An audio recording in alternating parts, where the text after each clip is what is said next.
Welcome back, fellow trophy hunters, platinum enjoyers, or people who just enjoy trophy hunting content. I hope you're all well and doing great. Today we are taking on the challenge of Until Dawn. Not necessarily a hard platinum, but a tedious one. PSN Profiles rates this a 2 out of 10 in difficulty, which is being generous. I wouldn't say anything in this game is challenging. Well, besides maybe some of the don't move segments, because sometimes I feel like if I breathe wrong, it gets me and told me that I moved. So to make those sections easier on myself, I put my controller down so I didn't have to worry about me and my Parkinson hands shaking about. Until Dawn was one of the most impressive graphics on the PS4 when it came out, way back in August 2015, so almost 9 years later, they want to do a remake, which kind of seems like everybody wants to do a remake of games these days. So, I haven't played this game.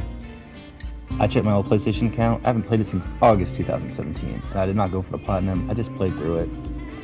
So in this playthrough, I am going to be following a guide for the collectibles.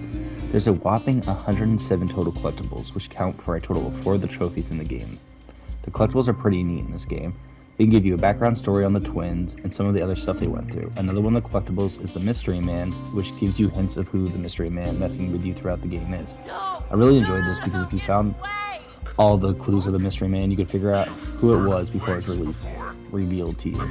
The past collectibles tell you about the history of the mountain and the miners, which is cool to hear unique dialogue from the first time I played it. When the characters know more about the background information, it gives them unique dialogue. Like they're actually trying to figure out what's happening, which I thought was a pretty cool thing. Then the last collectibles that we'll go over are the 4 different totems. The totems give you future information that will change the story depending on what the choices you've made. Or we'll let you know if some of the characters have a chance to die. A total of 5 different totems: the death totem, the guidance, the loss, the danger, and the fortune totem. If you made it this far in the video, if you guys would like to leave a like, comment, subscribe, let me know if you're excited for the remake in the comments or what game I should do next. Now, let's get into it. So, there's not much gameplay Until Dawn, it's mostly just QTE, which are quick time events. I think Until Dawn is the first game of its kind. If I'm wrong, feel free to correct me in the comments. It's like you're playing an old slasher film, and you get to see who makes it through this horror movie with the QTEs. Right before you start the game, they love keep mentioning the butterfly effect, which is the idea that small things can have non-linear impact on a complex system. Anyway, let's get to the story of this adventure. Tell me if this sounds familiar. A bunch of friends are in a cabin in the woods.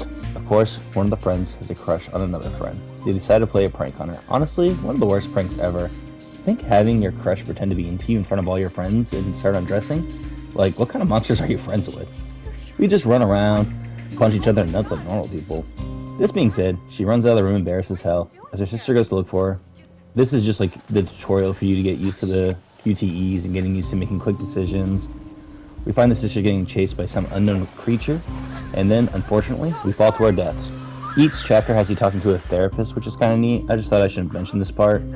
Lets you make decisions on how you feel about the characters or what you are scared of. It's a neat little thing to add to the game.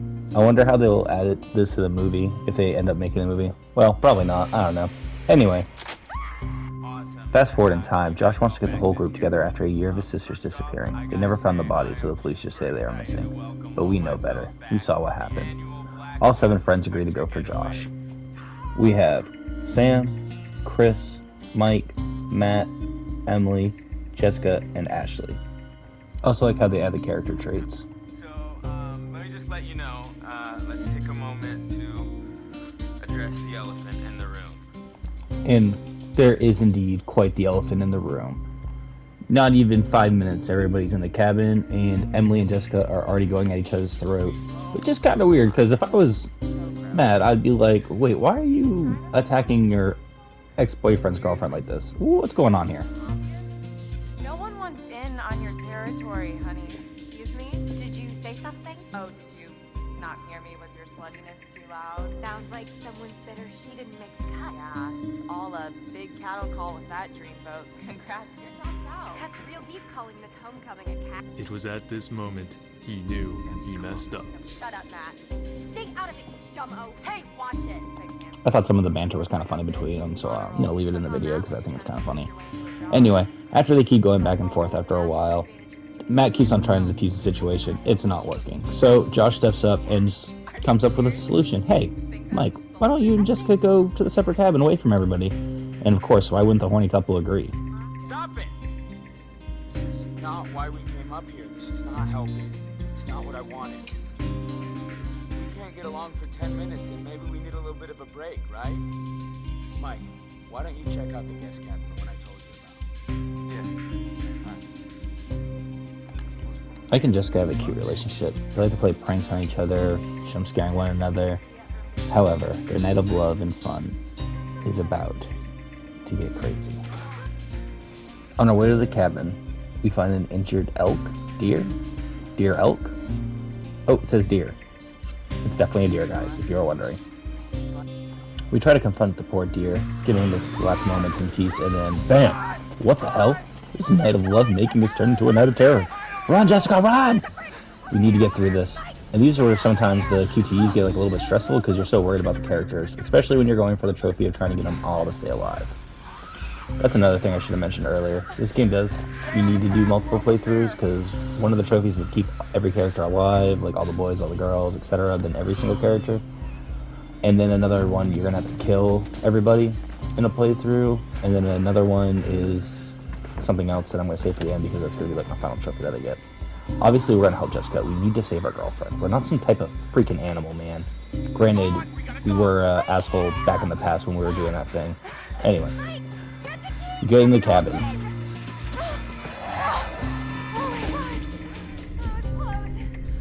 god! That was close. What? I had it under control. The whole time. Bullshit. No, 100%.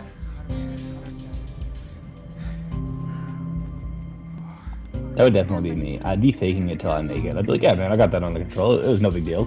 Like, don't even worry about it. We're good. Safe. I didn't see it. Hey, things are not gonna come barging in. I promise. How can you be sure? Because I'm pretty sure bears don't know how to open cabin doors. I've seen them open car doors What? Where? on the internet. Okay, well, this isn't the internet, Jess. Right? This is real life. I promise you that no bear or anything else is gonna open that cabin door. I guess you're right. Okay. I'm almost.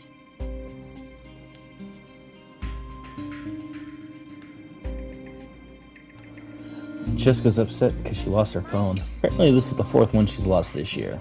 So after we keep investigating this cabin, we hear a startling noise and we go to investigate. Well, we find Jessica's phone? Now, we all need a girl like Jessica. She thinks it's her friends messing with them, so she goes out there and she just tells them they're gonna have a good time and she's just gonna double down on it. God bless her. We need to protect her. She is the best. Hey! Yeah, Rex! That means you! I know! What are you trying to do? You want to ruin our fun that bad? Well, guess what? You can't! You can't ruin our good time because Michael and I are gonna fuck. That's right, we are going to have sex and it's gonna be hot. So enjoy it because I know we're going to.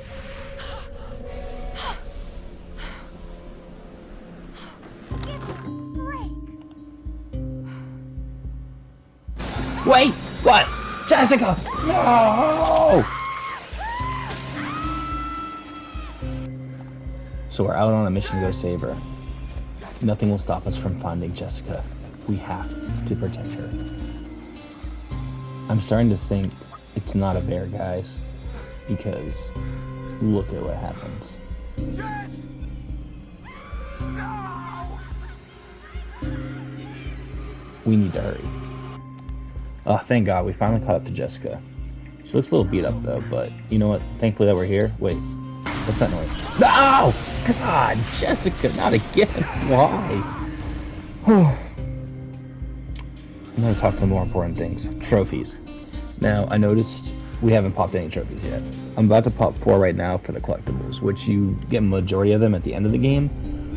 But I'm just going to pop these ones now because I'm not going to go over where every single collectible is. We talked about it in the beginning of the video a little bit, so just to get that little dopamine rush, we're going to pop these 4.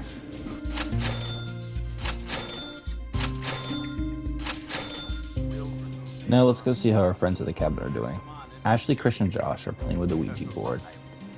And unfortunately, the game gets a little too real for the friends when the Ouija board starts answering questions saying it's one of the sisters. Josh gets upset, which, who wouldn't understand him getting upset? If my sister was talking to me through a board, I would freak out, even though I would be asking some question like, what is it like? What are you still doing here? And why aren't you doing any cool ghost shit? Like, what's wrong with you? Go use your ghost powers to do something instead of creeping on me. Like, come on. Do cool ghost stuff, like scare people, throw stuff. I don't know. Anyway, this rant's over. Let's continue on with the story. Should we go after him? God, man, he'll be okay. Let's just give him some time. I don't feel better. Ashley and Chris go searching for Josh. After they have a little conversation, they start hearing a banging and hollering. Ashley goes to investigate first. Once she gets to the door, though, she gets pulled through, and now Chris has to bust through the door to try to save his slug. But as soon as Chris gets up, he gets knocked out by some off-brand killer clown.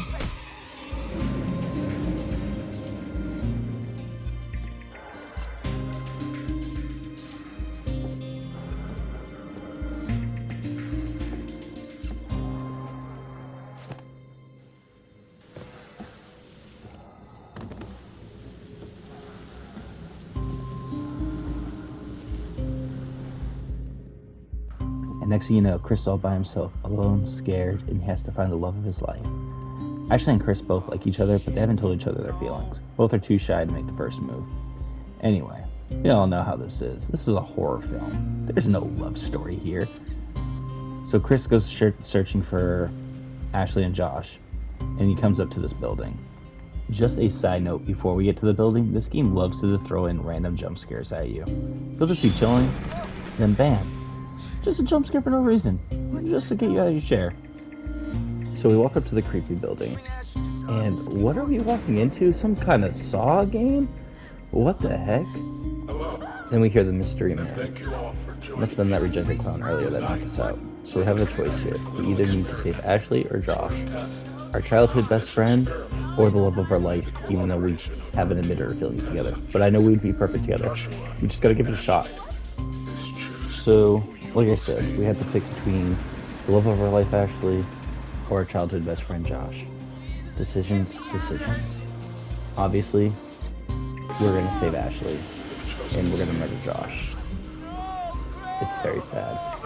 I honestly don't know if showing it happen would go against any YouTube standards, so I'm not gonna show it happening.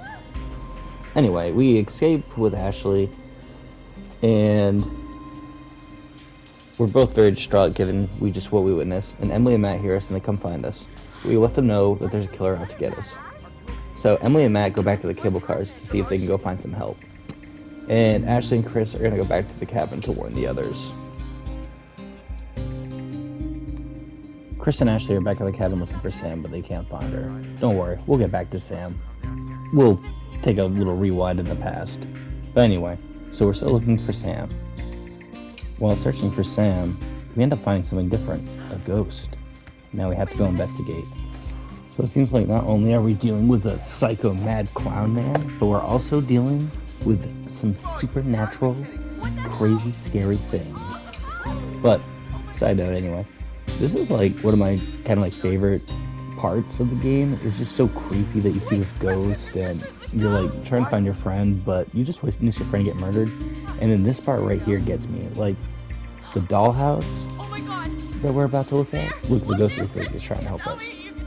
But now that we have the key, we open this up. When you look in here, it's like from the first scene of the game. Like they're all just like little doll forms.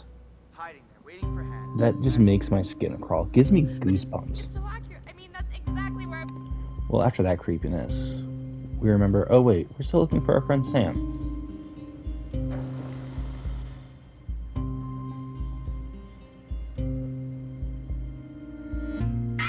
Did it get you guys?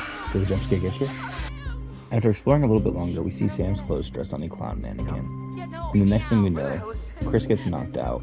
We stab the killer, which will unlock a trophy. The weird thing about the trophies in this game, they do not unlock till the end of the chapter. So that's just something to remember. They won't pop automatically, so I don't want you to think it's glitched or anything. You just gotta finish the chapter first.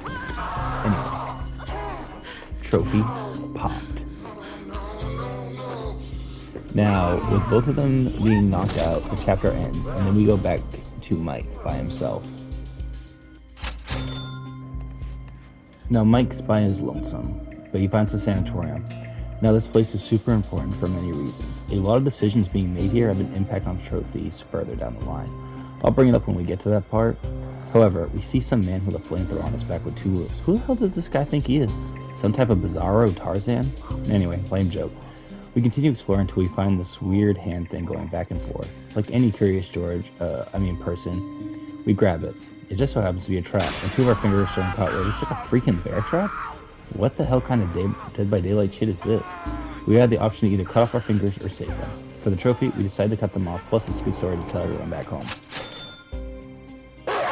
Later, we find one of the wolves tries to jump scare us. We had the option to hit him. We will not condone animal cruelty on this channel, so we do not hit him. And when we find a bone, we give it to him. What a good boy he is.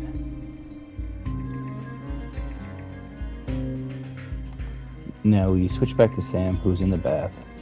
By the way, I used to have the biggest crush on Hayden Panettiere. Something about her, man. I don't know. I just always thought she was super cute. Now, we must save the cheerleader to save the world. Wait, wrong universe. Anyway, another fear I unlocked was seeing the killer just move around freely while she has her headphones in. That just is a fear, man. I could not imagine. Then, she notices her clothes are missing, and she thinks it's just her friends messing with her. But then when leaving the bath, she puts on her towel, and then notices what kind of messed up world she walked into with all these red balloons everywhere pointing different directions. After following the balloons, we get attacked by the killer, maniac, whatever you want to call this messed up looking disfigured clown man. We run for him. Also, if you didn't sound before with Ashley, you can throw a vase at him with Sam. And still get the trophy either way. Gets you a trophy. So either you hit him with a vase or you can sound with Ashley. Either way, we'll get ourselves the trophy. Now, after we escape this disfigured clown, we're going to jump ahead and switch back to Chris and Ashley, who are both tied up now. Now we're back to being Chris and Ashley. We're both tied up. The killer wants to play a game. Wait, so is he not a disfigured clown and he's just a disfigured jigsaw instead? I got so many questions where he's getting inspiration from. The killer says we either have to shoot ourselves or Ashley. Now this is where the game has 2 different playthroughs. Or 2 different pathways, I guess I should say. To get all the trophies, for time's sake, we're just going to go over both options and explain how they help you get the trophies. So, for everyone surviving, we pick to shoot Chris.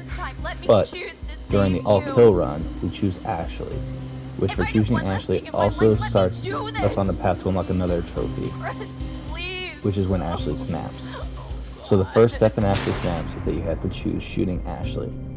But, after you make a decision, the screen goes black and you take back control of Sam. Now that we've taken control of Sam and got away from the killer, we need to find the other friends because we're stronger together. If you pay close attention to this area, you'll start noticing kind of similarities because this is where Chris and Ashley were before they got abducted. And another cool part about this is that we can find out who the maniac is at this part, finding these clues around this area. Which I think it's cool to know like before the big reveal. I know I said that earlier, but I just wanted to say it again. While investigating the area still in Hell, mind you, you'll see that Mike is also there. So the 2 places are somehow intertwined together, and we need to help Mike so we can reunite. Because like I said earlier, we're stronger together. We also have Sam's backpack, and since the towel isn't the best clothing for fighting a crazed killer, we need to ditch the towel and get it something more suitable for the occasion. Now that we are changed and we have Mike, we open the door and we see the maniac with Ashley and Chris, and they're both alive. The gun was filled with blanks, and the maniac reveals himself. It was Josh this whole time. This is when you can start to see the cracks, and you learn that Josh isn't all the way there mentally. Which, the first time I played this, I think this was still pretty obvious. But, Mike brings up the fact that he killed Jessica, but Josh says he doesn't remember killing her. So, obviously Mike gets really upset, knocks out Josh, and then the screen fades, and Chris and Mike bring Josh to another building and tie him up, and leave him there. So they can get a hold of the cops or some type of rescue party. Now we switch to Matt and Emily. We obviously skipped some of their time because they were literally just walking around cable cars. They didn't have a key. They couldn't do anything, so they go to look for the radio tower. Now we see them surrounded by a bunch of elk, but earlier we confirmed that they were deer. Anyway, whatever. If you want Matt to survive, do not attack them. But if you do want Matt to die, just go full Chad mode and take the axe and attack one of the elk. and have them come after him. No matter if you survive the QT, Matt will die no matter what if you make this choice. Call it karma. I guess like I said, I don't condone animal cruelty around these parts. Now Emily and Matt are at the radio tower, and they finally get a hold of someone, but some type of creatures attack the tower. Some type of creatures around the tower and attack it. They take down the support lines and the tower starts to collapse. After that, Emily and Matt get separated. Emily ends up in the mines trying to find her way out. She finds a man with a flamethrower who is trying to help her, but she's so scared and she thinks it's an enemy. He tells her to leave and gives her some flares to defend herself and to see in the dark. When she is by herself, some of the creatures are chasing her down. During this chasing, you can die, but we need to keep Emily alive for 2 different reasons. But we'll go over that later.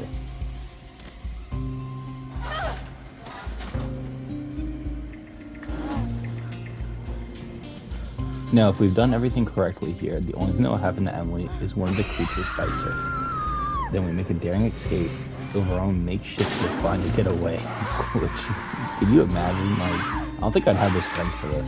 This also reminds me of the quarry, because I'm pretty sure that happens in the quarry too. Magically, this zip line is running up the closest to the cabin. When we get back, we start screaming and hollering, and everybody hears us. Mike and Chris run to the cabin to go investigate. And Emily's there, hyperventilating, telling everybody what happened with the creatures. After Emily tells about the story about how she got there, they hear banging at the doors. So, Mike and Chris, being the brave men they are, go investigate. It's the man with the flamethrower. This dude is kind of badass. But he disarms Mike and tells everybody about the creature. Apparently they're called Wendigos. And then Chris remembers, oh shit, we left Josh out there.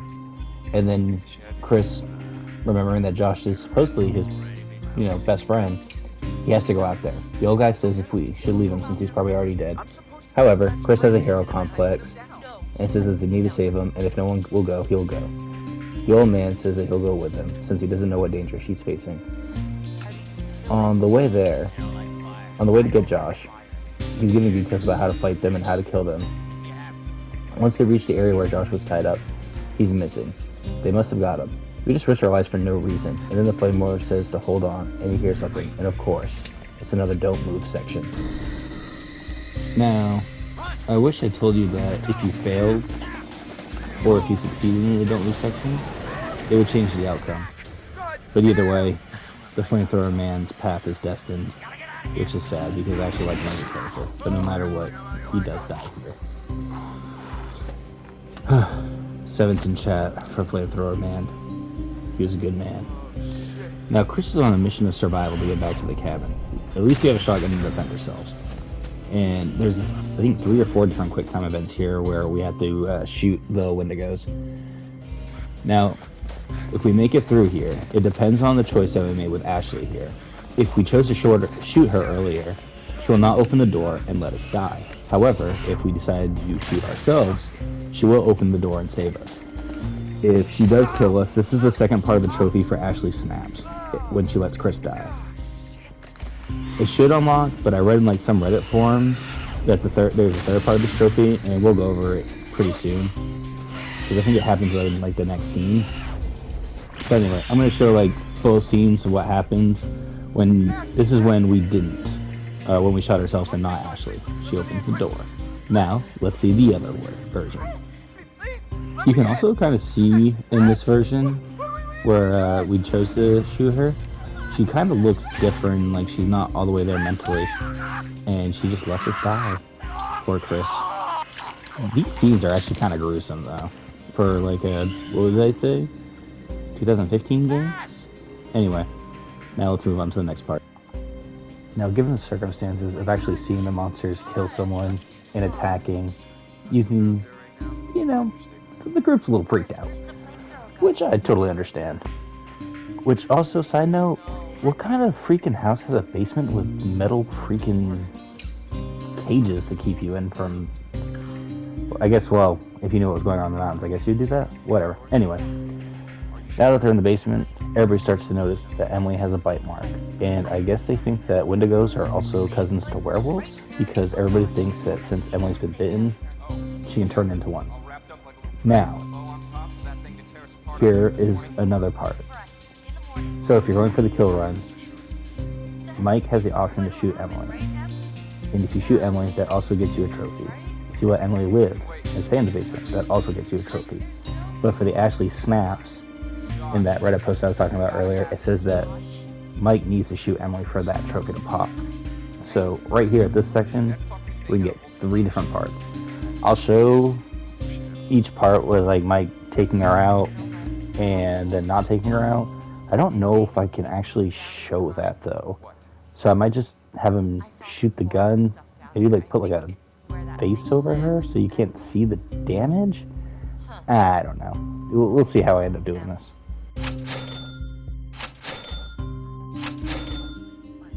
Oh my god, guys, I'm such an idiot. I forgot to mention, I'll have to do a edit and put it there, but when you choose Ashley, when you shoot her instead of Chris, that also gets you a trophy, the Fatal Grudge one. Now to show the crazy part. So, you don't want to shoot her during this QTE, just don't aim the gun at her, obviously. So if you're going for everybody alive run, wow, I worded that weird. But everybody lives, don't shoot her, obviously. If you want everybody to die, this is where you do it. Alright, we're gonna show it. I'm scared. As long as you're in it. Not for us. Don't do that! I'm really sorry.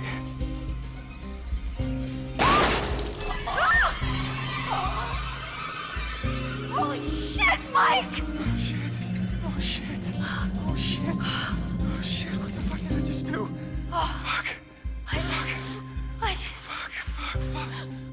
Now this part caused me to have to play this part again, because if you want the trophy, you have to flip left and not just keep flipping through this. I was so irritated when I found out that I just missed it because I was flipping it through like the right way, like I was reading a book. I didn't realize I had to flip backwards. And that's another reason why I had to replay this part. It's so annoying. With Mike, we are now back where we met the wolves at the sanatorium. And, of course, we end up meeting our buddy back where we saw him. He's now our friend, helping us find a way out. The wolf I'm talking about. Because of our actions in the previous chapter, we ended up being friends with him, and he doesn't attack us, and he stays by our side, which is kind of nice to have a friend. After exploring a while, you'll see they used to do test subjects here to figure out what was causing this, and you can get the last clues for the 1953 or the mining collectible. I'm not sure what it was called. Also during this part, it's about to get really intense. So after we get our collectibles, let's move on to the next part. Now this is where I say it gets really intense, because some of the QTEs you're not supposed to do, but then there's other QTEs that you are supposed to do. So if I would have shot that rat, I might have not had enough kickback with a shotgun to shoot him. I'm not sure what would have happened there. I didn't test it either way, because I was leaving Mike alive in my death playthrough for the end part. Anyway, it's really important with some of the decisions that we make here, because we have to also keep the wolf alive. Keeping the wolf alive in the sanatorium gains you another trophy. But with how many Wendigos are here and how many QTs you're supposed to do, how many you're not supposed to do, there's don't move sections in this part, there's just a lot going on throughout this chapter. I would definitely say this is probably where you see like the most action. Now this part right here is really important. Once we get past these Wendigos, we'll close this door, lock it real quick. And if we don't choose to barricade the door, the wolf will die here. So you need to barricade the door in order to keep the wolf alive. And then we run down, jump down this hole. The wolf will not join us though. Like I said, we don't condone animal cruelty here. So, the wolf doesn't join us, but hey, we kept him alive. And that unlocks us a trophy. I really didn't want the video to be longer than... Originally I was thinking 20 minutes, but now we're almost at the 30-minute mark. But there's just so much cool stuff in this game, and I just wonder how, like, the remake's gonna do it, if it's just gonna be like an upgraded like visuals, or if they're gonna change any of the story or make anything like maybe, I don't know, alter it more. But I guess they didn't really do that with the quarry, so I don't really know what they plan on doing. Also, this part is cool, so yeah, I'm talking over it, but I just like it. Huh. Yeah, I don't know how they're gonna do the remake. I don't even really know if this game needs a remake, honestly. I mean, I'll probably play it regardless, because I really like this one. Anyway, now we're going to go check on with the gang and see what they're doing. So at this point, you should have the 4 characters here if you're doing a run where everybody's alive. If not, it would just be Sam and Ashley at this point. Not much has happened here. They're just looking for Mike, so we're going to skip ahead till something important happens. Now you're going to get to a point where Ashley starts hearing some crying or moaning. I'm not sure what you'd classify this noise as. But either way, you're going to want to investigate this area because this is where we can kill Ashley if we're going for a death playthrough. Also, if you're going for collectibles, I'm pretty sure there's a totem here that we have to grab. So either way, you're going to want to investigate this area. And once Ashley opens the trapdoor, we get ourselves another trophy. So the only one that's athletic enough to climb this is Sam at this point. Chris is banged up, Ashley's having a mental breakdown, and Emily's just simple herself, you know, she's selfish. That's just who she is as a person. That's why she's my least favorite character. Doesn't have anything to do with it's my ex-wife's name. I mean, what? Anyway. So they separate here. This is where Sam leaves on her own to go find Mike. Now, let's switch to another part. Oh my god, Jessica's still alive? It's really not fair that we don't get a lot of Jessica in this game. You literally don't see her again, I think, till, this is chapter 8 or chapter 9? And there's only 10 chapters in the game. But it's just nice to see Jessica again, and we had to give her a little bit more screen time. So here we are. Next time we see her, she's going to be with Matt. So why don't we just tackle that part now?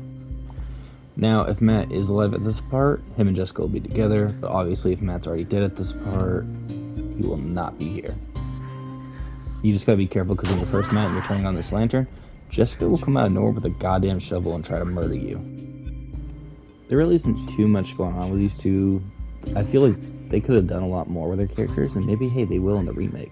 But with them, you're just pretty much trying to escape the mine shaft, and you just have like a couple Wendigo chases, and then other than that, it's pretty much over.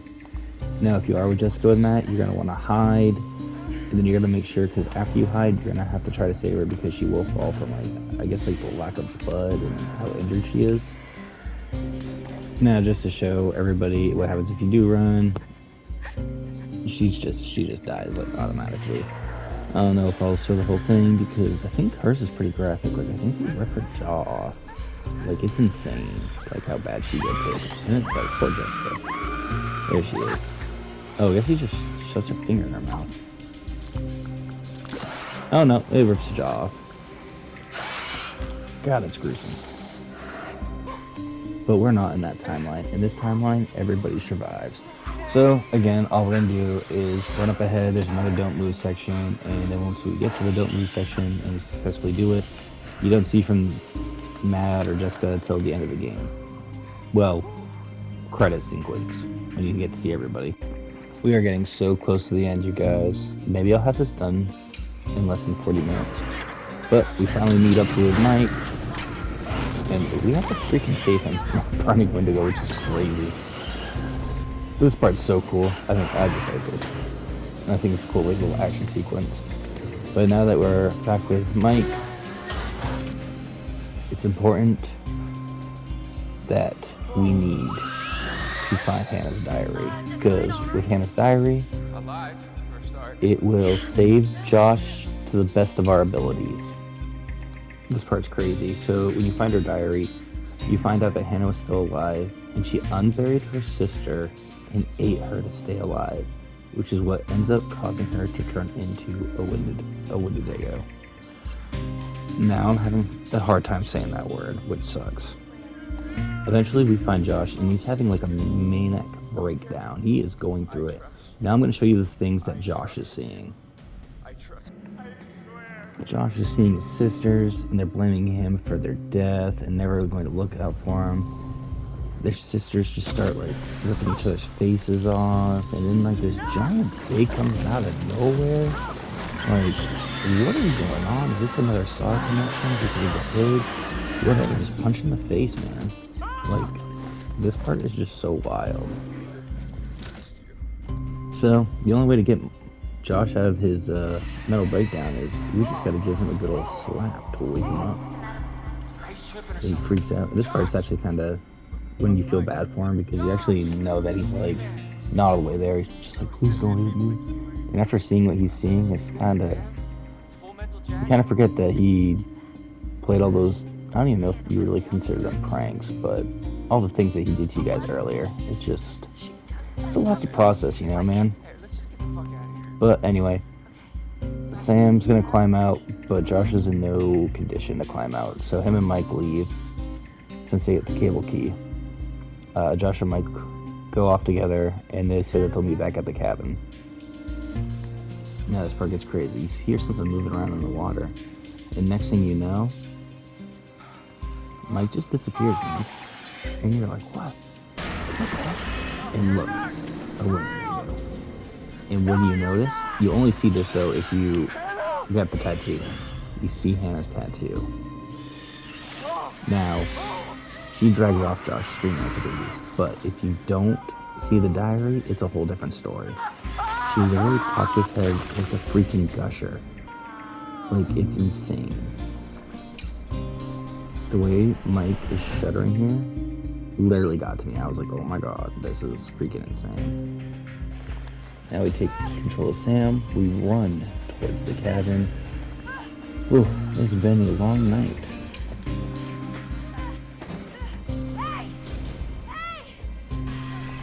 Mike and Sam end up breaking into the cabin because everybody else is in the basement just chilling. They're not gonna come out there for any banging noises. Like, what are you, crazy? No. God, Mike looks like shit. And I love that Sam says that too. She's just like, God, he looks so awful. And just like in any old horror movie, you had to joke around about your chances of survival. Which, to be honest, doesn't look quite good. But at this point, you should have all the characters alive if you're going for your alive run. If not, it should just be these two. And I love how Emily just pushes Ashley. Look, what a freaking joke. But we're going to lock the door because we're trying to increase the chances of survival. So why not? Run up the door like a freaking maniac trying to protect ourselves. And then when we get up, we notice that nobody else is living around. So we're like, what? And you'll see why.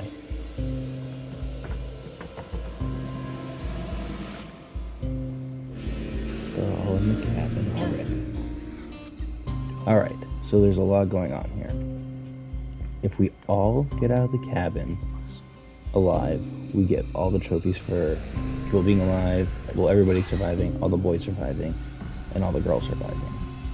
Josh is still technically alive because Hannah didn't pop his head like a gusher yet. But no matter what you do, he's going to turn into a Wendigo.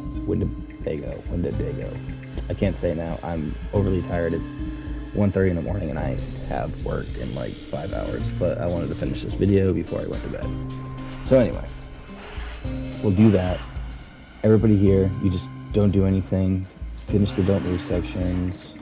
Don't immediately run to like the light switch. You have to wait for everybody to escape first. You get to watch the battle of the Titans. Now right there, you'll see that he broke the light switch, or not the light switch, but he broke the fuse, so gas is in there. Mike, being the smart person, he's like, oh wait, we could set this bitch on fire. He gives Sam the look. Sam understands.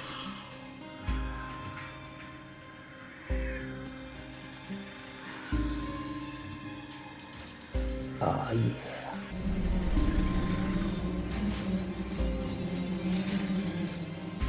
Now, if you don't save Mike here, it dies. There you go. And if you want for everybody to die, just keep failing the don't move segments here, and Sam will die. It takes a lot for Sam to die. Like, you have to fail like 3 of these don't move sections for her to die. It takes a lot. I think this is the section though. If you fail, she dies. I'm not gonna show her dying just because I'm just trying to get this below 40 minutes real quick. Now that everyone's escaped, we make a run for it. I love this. I love this part, right? It's so cool. And boom.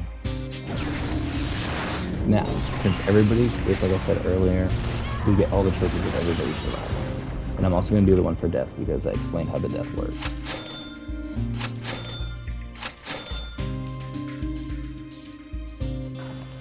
And to get the last final trophy that we need, you just want to run to the switch as soon as possible. Because you just want to set them ablaze. And I thought, why not have this be their platinum trophy? Or the last trophy we get before we get the platinum? Because we go out with a bang. Oh, funny. Sorry, Mike.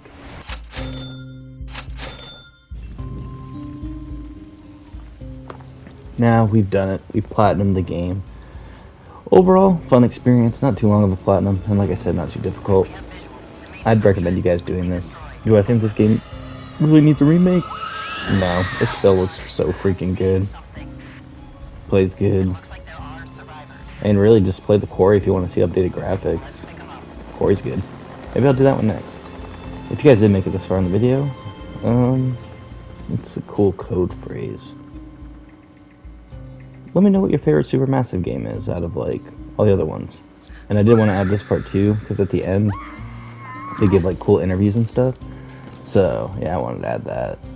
And also forgot to mention on your death playthrough that with Mike at the end, he just like kamikazes himself and ends it all. But I do appreciate you guys watching. You're all the best. I appreciate you if you made it this far. Or even if you watched 5 minutes of it and you enjoyed that. I don't know. I'm trying to get better. I wrote a script this time too, so I don't know. We'll see how it goes. I hope it picks up. But if not, it's cool. I still enjoy doing it. He saved my life. And I watched him die. I heard Jessica. I don't know how or why she was down there, but I know I heard her. He held it right up to my face. Right here, right in front of my nose, and he could have shot me. He almost shot me, the prick. I mean, you go out with a guy for however long and you think you know him, but man, this one really takes the cake. I was right there, and I could have done something. I tried to do something. It wasn't good enough. How did you end up in the mine? I was carried and taken, and What did you do? I don't know. I don't know.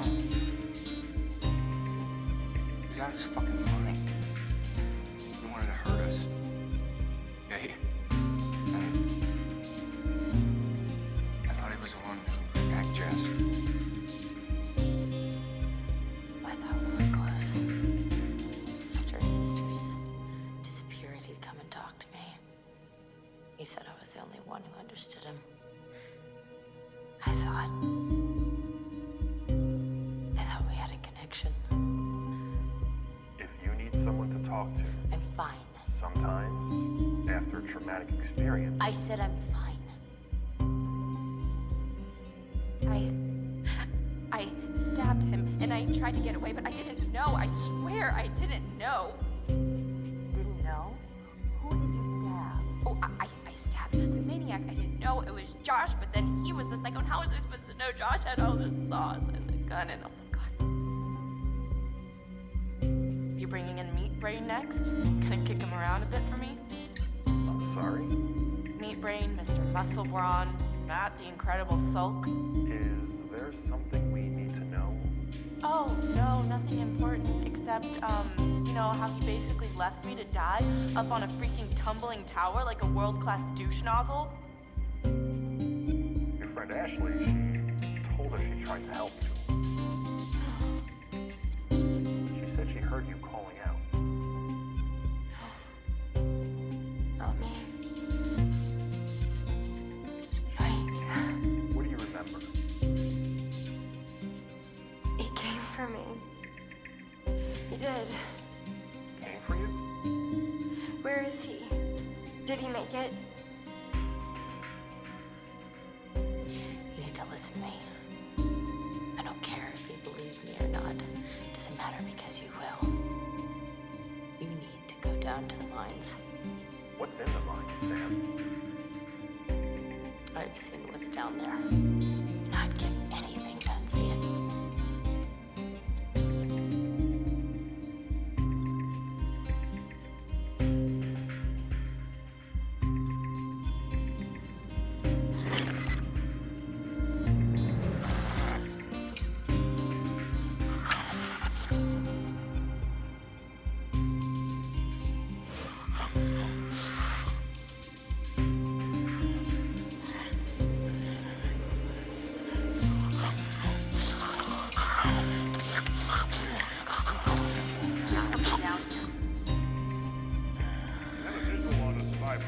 One survivor. Is that? Oh, fuck! Stay back! Stay back! No, no! Stay back!